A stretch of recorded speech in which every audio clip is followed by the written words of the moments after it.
Genesis 33. And Jacob lifted up his eyes and looked, and behold, Esau came, and with him 400 men. And he divided the children unto Leah, and unto Rachel, and unto the two handmaidens. And he put the handmaidens and their children foremost, and Leah and her children after, and Rachel and Joseph hindermost. And he passed over before them, and bowed himself to the ground 7 times, until he came near to his brother.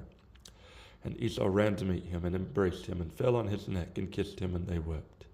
And he lifted up his eyes, and saw the women and the children, and said, Who are those with thee? And he said, The children which God hath graciously given thy servant. Then the handmaidens came near, they and their children, and they bowed themselves. And Leah also with her children came near, and bowed themselves. And after came Joseph near, and Rachel, and they bowed themselves. And he said, What meanest thou by all this drove which I met? And he said, These are to find grace in thy sight of my Lord. And Esau said, I have enough, my brother.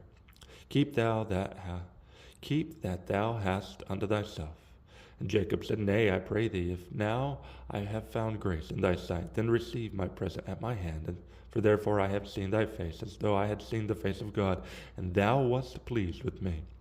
Take, I pray thee, my blessing that is brought to thee, because God hath dealt graciously with me, and because I have enough. And he urged him, and he took it. And he said, Let us take our journey, and let us go, and I will go before thee. And he said unto him, My Lord knoweth that the children are tender, and the flocks and herds with young are with me.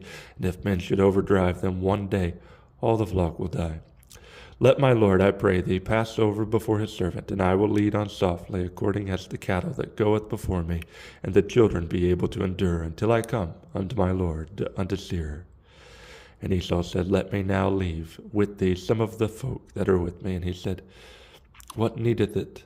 Let me find grace in the sight of my Lord. So Esau returned that day on his way unto Seir.